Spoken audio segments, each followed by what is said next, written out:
बिल्कुल ऐसा ही है। अब हम चलते हैं हुमा के हुमा शेख की तरफ। हुमा, आप ब्यूटिशियन हैं और कब से आप काम कर रही हैं, थोड़ा सा बताएंगे हमें मेरा आप? एक्सपीरियंस जो है 7-8 साल का है और ये जो रूटीन होती है, ये जो फील्ड है काफ़ी आपकी टफ तो उम्र है। इतनी छोटी, हाँ, 7-8 मैं भी साल यही का कहने लगी एक्सपीरियंस थी है कि आपका। बचपन से कर रही हूँ। नहीं नहीं, दरअसल मेरी एज जो है वो 21 है और मुझे इस फील्ड में 7-8 साल हो गए हैं। इससे पहले मैं टीचर भी रह चुकी हूँ, 2-3 साल मैंने टीचिंग करी है। काफ़ी मतलब स्ट्रगल करने के बाद आज इधर पहुँचे हैं और अगले महीने दुबई का सिलसिला चल रहा है, वहाँ जाके पार्लर का सैलून का हो रहा है। दैट्स ग्रेट, छोटी सी उम्र में अच्छी अचीवमेंट है। काफ़ी स्ट्रगल के बाद आज ये मुकाम हासिल है आप लोगों के बीच में। तो आपका पार्लर अपना आपने कहाँ पे किस एरिया में? फिलहाल मेरा जो पार्लर सेट हो रहा है वो दुबई में। मैं जैसे कि आपको बताया कि मतलब सीधी जॉब। जी काफ़ी इतना स्ट्रगल किया है। अब यहाँ पाकिस्तान कराची में तो आपको पता है कुछ है नहीं, तो डायरेक्ट बाहर, मेरा भाई भी बाहर होता है, बड़ा जो मेरा भाई है वो बाहर होता है, तो उसके साथ में इंशाल्लाह पार्टनरशिप पे हम दोनों बहन भाई अपना बिजनेस चलाएंगे। दैट्स ग्रेट, ये बड़ी अच्छी बात है। ख्वाहिशात आपके साथ है, अल्लाह ताला आपको तरक्की दे, कामयाबी दे। और वैसे भी हम देखते हैं कि हमारे जो यूथ में जो है ना, वो इतना टैलेंट है कि जितनी भी उनकी तारीफ़ की जाए उतनी कम है, क्योंकि हमारे यही नौजवान बाहर के मुल्क जाकर कितनी मतलब नाम कमा रहे हैं और फिर वहाँ से आप देखें रेमिटेंस भी पाकिस्तान आ रहे होते हैं। तो बहुत अच्छी बात है कि हमारे प्रोग्राम में जितने भी यंगस्टर आ रहे हैं उनमें देखें वो मल्टीपल काम कर रहे हैं, मतलब एक काम नहीं। वो मतलब हमारे यहाँ एक गोल्ड मेडलिस्ट आया, उन्होंने सिल्वर मेडल लिया, गोल्ड लिया, ब्रॉन्ज लिया, तो मतलब देखें तो मतलब वो भी एक 22-23 साल की जी, 22-23 साल की एज के अंदर वो। जी बिल्कुल। और उन्होंने एट ए टाइम 3 ये जो मेडल्स जीते हैं एट ए टाइम, मतलब 3 डिफरेंट कॉम्पिटिशन्स में उन्होंने 3 मेडल विन। तो निस खालिद से बात करते हैं हकूक़ुल इबाद पर। अक्सर क्या होता है कि हम लोगों के हकूक़ मार रहे होते हैं और नमाज भी पढ़ रहे होते हैं, रोज़ा भी रख रहे होते हैं, हज पे भी जा रहे होते हैं और ज़कात भी कहीं ना कहीं दे रहे होते हैं। तो लेकिन मतलब जो बेसिक बुनियाद है इस्लाम की कि हकूक़ुल इबाद, उस पर आप थोड़ी सी रोशनी डालिएगा। तरबियत की कमी है। जब आपने अपने बच्चे को ये सिखाया ही नहीं कि उसने नमाज, रोज़ा, हज, ज़कात, फिदिया, फितराना सब चीज़ें करने के साथ उन लोगों के साथ मीठा बोलना है, बिल्कुल इखलाक, तो आपकी ये सब चीज़ें इसलिए कोई वैल्यू नहीं रखती ना, वर्थ ही ख़त्म हो गई। फिर आपने अपने बच्चे को क्या सिखाया, वो बड़े होके क्या बन रहा है, हमारा मुआशरा किस तरफ जा रहा है, बुराई की तरफ। पहला कदम तो आपके घर से आ रहा है। पहले अपने औलाद की तरबियत अच्छी करें ताकि जब वो बड़ा हो तो उसको ये पता हो कि अगर मैं नमाज़ पढ़ रहा हूँ ना 5 वक्त की, तो ज़रूरी नहीं है कि पहली सफ़ में अगर बच्चा है तो बच्चे को पकड़ के आखिर में खड़ा कर देते हैं। ऐसे ही है। ये हमारे बच्चों ने अक्सर हमसे शिकायत की कि अब अंकल थे उन्होंने यूँ कान मरोड़ा, चलो पीछे जाओ।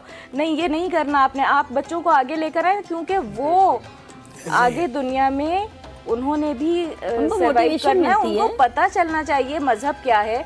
जब आप मस्जिद में इस तरह से बिहेव कर रहे हैं बच्चे के साथ कि उसको पकड़ा और पीछे खड़ा कर दिया। कतकला भी चाहता हूँ, यही मैं अक्सर देखता हूँ कि छोटे जब बच्चों को मस्जिद लेकर आते हैं ना, तो अक्सर हमारे जो नमाजी हैं उनको कहते हैं कि जी बच्चे शोर कर रहे हैं, इनको मस्जिद से बाहर निकालो।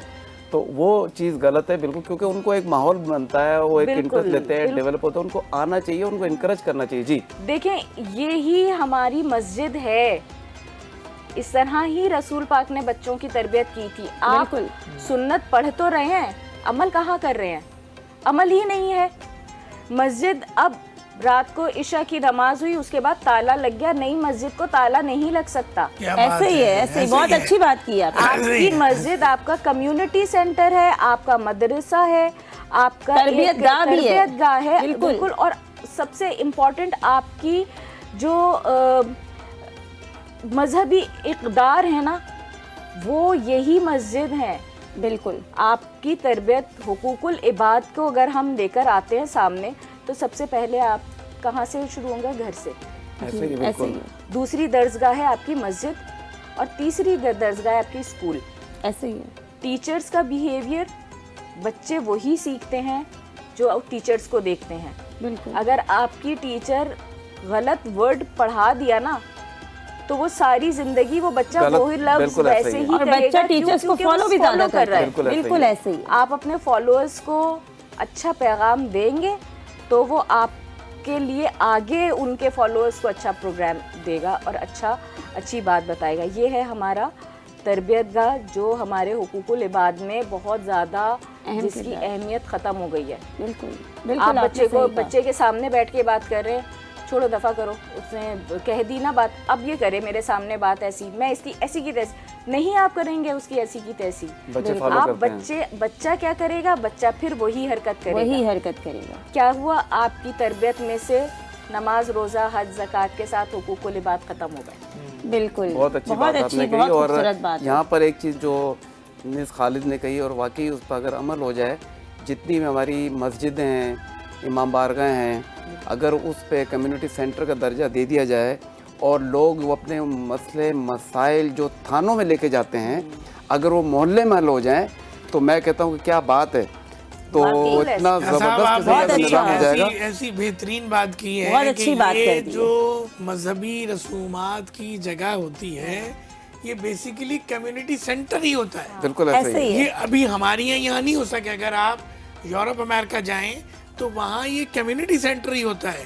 हमारे वहाँ पे प्रोग्राम्स होते हैं, इवन आपकी अपनी पर्सनल शादी ब्याह का इवेंट भी वहीं पर इमाम बारगाह में होता है। हमें ये चाहिए कि यहाँ भी उस कल्चर को प्रमोट करें और इस बात को हम फैलाएं कि मस्जिद एक ऐसे वेन्यू है कि जहाँ से आपका हुकूकुल इबाद का मैसेज जाता है और जाना चाहिए। बिल्कुल ऐसे ही बहुत खूबसूरत बात है कि मस्जिद बेसिकली एक ऐसी तरबियत गाह है जहाँ पे हमारा बच्चा जो है ना वो चीज़ें सीखता है जो वो आम जगहों पे नहीं सीख सकता। और ये जो होता है कि बच्चों को पीछे कर देना और बच्चों को ये डिमोटिवेट करने से बच्चे मसाजिद से दूर हो रहे हैं। और आप देखें उसका बड़ा नेगेटिव इम्पैक्ट भी आया है कि बच्चों को ऐसा लगता है जब बच्चे मस्जिद आए तो उनको गिफ्ट कोई ऐसी चीजें दे ताकि बच्चे राग़िब हो उस तरफ, नमाज की तरफ, दीन की तरफ। देखिए बात ये है कि हर आदमी की, हमारे साथ रजा साहब बैठे हैं, उन्होंने पूरी होल लाइफ उनकी जो जर्नी है वो बाहर की है। रजा साहब आपकी कम्युनिटी के हवाले से क्या, बल्कि मैं कहूँगा इन्हीं से पॉइंट ऑफ व्यू लेते हैं इस बात पर। जी रजा साहब। आई थिंक सबसे पहले जो मैंने देखा यहाँ पे आके अनफॉर्चुनेट सिनेरियो है कि जो इस्लाम हम देखते हैं और जो मजहब का हम देखते हैं वो बाहर में ज़्यादा नजर आता है जब पाकिस्तान से बाहर निकलते हैं। जी बिल्कुल ऐसे ही। ये बहुत सही बात कही आपने। टॉलरेंस, रिस्पेक्ट, इंटेग्रिटी ये अनफॉर्चुनेटली इतनी नहीं है विजिबल हमारे कल्चर में, हमारे माशरे के अंदर। आप इसी का एग्जाम्पल ले लें, आप घर से बाहर निकलेंगे, ट्रैफिक बाहर आएंगे तो हर एक को अब लगी होती है मुझे पहले आना है, ठीक है। उस पर अब तो ऐसे ही केसेस भी हुए हैं कि मरने काटने को भी वो बिल्कुल ऐसे सही कह रहे हैं। प्रोटोकॉल का सामना आ गया, उसने उड़ा दिया करके जो है। तो यहीं पे ही आपका लैक ऑफ टॉलरेंस हो गया, आपका रिस्पेक्ट हो गया, इंटीग्रिटी हो गई, तो यहीं पे साथ सारा आपका जो है वो बिल्कुल ऐसे ही कह रहे हैं आप। उसके तो सारे बात की बात करते हैं तो नबी करीम सल्लल्लाहु अलैहि वसल्लम का फरमान है कि मुसलमानों में से बेहतरीन शख्स वो है जिसके अखलाक सबसे अच्छे। क्या अच्छी बात है। अब जिसके अखलाक सबसे अच्छे होंगे तो इसका मतलब इबादत कहाँ गई। वाह। अब दो हिस्सों में डिवाइड हुए, एक हुआ इबादत का हिस्सा और दूसरा हुआ मामलात का हिस्सा। इबादत डायरेक्ट अल्लाह ताला से हम रजू कर लेते हैं और जबकि मामलात डायरेक्ट इंसानों से। अब अल्लाह ताला तो माफ़ करने वाली ज़ात है, माफ़ कर देगा, हम गुनहगार इंसान हैं। मगर जो इंसान हम अपने पड़ोसियों के साथ, अपने भाइयों के साथ, अपने दोस्तों के साथ हम सलूक रवा रखते हैं तो ये नहायत ही नामुनासिब होता है। जैसे कि अभी रज़ा साहब ने बात की कि बुनियाद जो है हमारी वो कम से कम बर्दाश्त तो ख़त्म ही हो चुकी है। सब्र नाम की कोई चीज़ नहीं है। किसी की इज़्ज़त करना, शायद किसी की बेइज्जती करना खुद को इज़्ज़तदार समझाते हैं कि अगर मैं उसको बेइज्जती कर ली मैं बड़ा शख्स हो गया। ये बात सारी माइंड सेट की है। हमारा माइंड सेट ऐसा बनता जा रहा है कि हम इन चीज़ों से, इस्लाम की बुनियादी असूल हैं मामलात के हवाले से, उनसे हम आहिस्ता आहिस्ता दूर होते जा रहे हैं। माइंड सेट को अगर हम चेंज करेंगे तो यहाँ पर हम वो माइंड सेट जो होना चाहिए जो यूरोप में या दीगर कंट्रीज में पाया जाता है, इंसानियत तो हर जगह उन्होंने एक्चुअली अडॉप्ट यहाँ इस्लाम से किया है, लेकिन हम नहीं उसको परसू कर पाए। हमसे अडॉप्ट करके वो हमें सिखा रहे हैं। इवन अगर हम यूरोप की मार्केट में जाएं तो वहाँ लोगों का जो रवैया है, जब हम किसी शॉप पे जाते हैं, रेस्टोरेंट पे जाते हैं, परचेजिंग करते हैं, टैक्सी में बैठते हैं, तो वो आपसे कितने हुस्न सलूक से बात कर रहे हैं। क्योंकि हमारा मतलब दीन हमें सिखा रहा है कि हमें हुस्न सलूक से बात करनी है और बर्दाश्त जिसकी हम बात कर रहे हैं वो हमें ख़त्म हो गई है। वहाँ हम देखें तो उन्हें बर्दाश्त की, उनको आप गाली दे रहे हैं, आपको कुछ नहीं कहेंगे। अच्छा, बेसिकली मुझे जो लगता है मुस्कुरा के बात कर लेंगे। मैं चाहूँगा कि रज़ा अब्बास साहब से लास्ट इनका एक इनसे एक सवाल भी हमें पूछना है। बिल्कुल अगले जो है सेगमेंट में ये दरअसल इन्हें कहीं जाना है और ये जाएंगे। तो हम इनसे एक सवाल ये भी पूछना चाहेंगे कि सर अमूमन ये कॉन्सेप्ट है लोगों का, अक्सर मैंने सुना है कि कराची में जो होटल्स हैं वो बेसिकली 5 स्टार नहीं है, 4 स्टार है। इज़ इट ट्रू और नॉट? नहीं, इसी बेसिकली रेटिंग्स का जो जहाँ तक इसका जो मामला होता है वो होता है आपकी सर्विसेज पे, आपके प्रोडक्ट्स पे, what you are offering as a benefit, as a facility which is in line with the global rankings.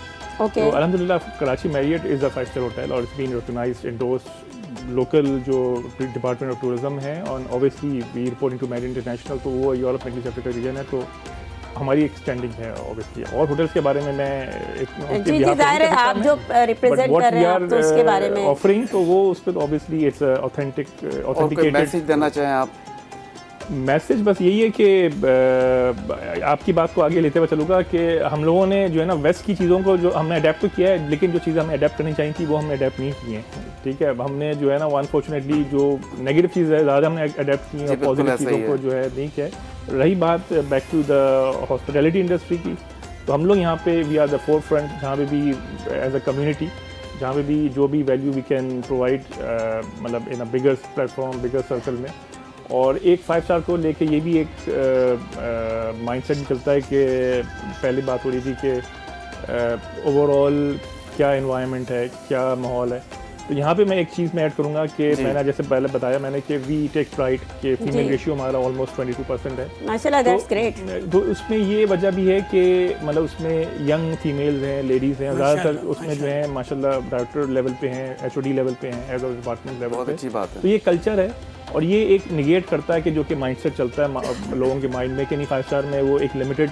जी बिल्कुल, इसको बिल्कुल चेंज एक माइंडसेट था पहले तो वो this is what I take pride कि एक थ्राइविंग कल्चर और जहाँ पे something you should look forward काम करने के लिए आप आए हैं, तो एक पॉजिटिव एनवायरनमेंट मिले। माशाल्लाह बहुत अच्छी बात है और बड़ा अच्छा इनकी एफर्ट जो है वो नज़र आई है वर्किंग में। अच्छा, होता यही है बेसिकली जब इंसान कोई काम कर रहा हो और वो दिख भी रहा हो, इट मीन्स कि वो कुछ कर रहा है, वरना बातों करने से काम नहीं होता।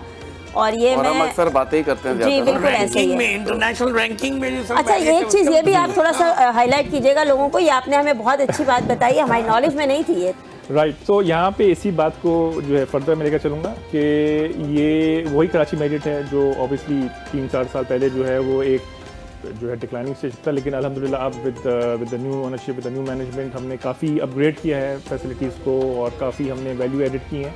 तो ये वही होटल है जो कि मैरियट इंटरनेशनल का जो यूरोप मिडल ईस्ट अफ्रीका का रीजन था उसके अंदर ये 77 रैंकिंग पे था। अब अल्हम्दुलिल्लाह फ्रेंचाइज डैशबोर्ड पे भी नंबर 3। वाह, दैट्स ग्रेट, ये बहुत बड़ी बात है और हमें प्राउड होना चाहिए कि हमारे पाकिस्तान का कोई ऐसा प्लेटफॉर्म जो इस तरह रिकग्नाइज हो रहा है, तो ये बहुत बड़ी बात है, हमारे लिए प्राउड की बात है, क्योंकि बींगा पाकिस्तानी हमारी पहचान होती है ये। और मैं यहाँ पर एक बात ये भी कहना चाहूँगा, देखे इंसान अगर आगे बढ़ना चाहे ना और कोशिश करे तो वो जहाँ हो वो बहुत आगे जा सकता है। बिल्कुल, ये ऐसा कोशिशों नहीं पे कि डिपेंड जी आप करता है। सोचे जी मैं नहीं आगे, जब रज़ाबाज कुछ कर सकते हैं तो मैं कर सकता क्या हूँ, बात है। बिल्कुल खुरम साहब कर सकते हैं तो बिल्कुल मैं ऐसे कर सकता हूँ, या आप कुछ कर सकती है तो आप भी कर सकते हैं। मैं हमेशा आपको कहता हूँ कि अल्लाह ताला ने कोई ना कोई खूबी आपको दी होगी जो आपको आगे ले जा सकती है, बस शर्त है कि आप मेहनत करें, कोशिश करें।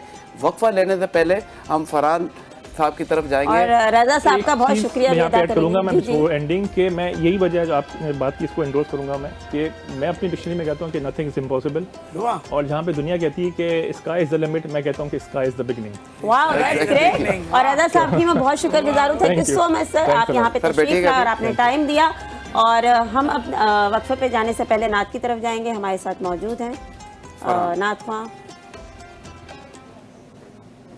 खुला है सभी के लिए बाबे रहमान, खुला है सभी के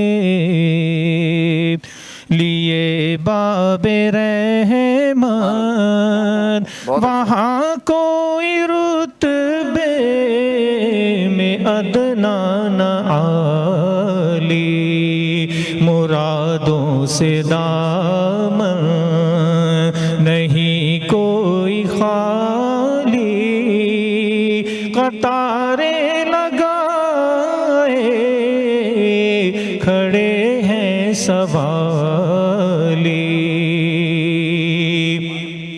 मैं पहले पहल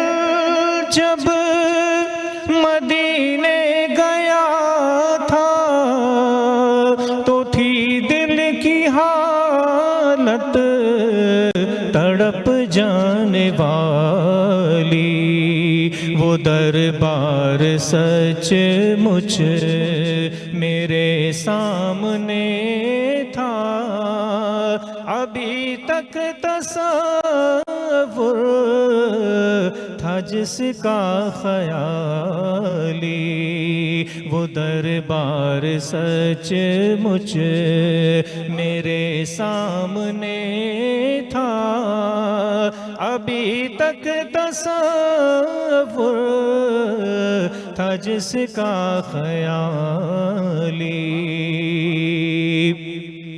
मैं एक हाथ से दिल संभाले हुए था, तो थी दूसरे हाथ रोज़े की जाली। मैं एक हाथ से दिल संभाले हुए था, तो थी दूसरे हाथ रोज़े की जाली।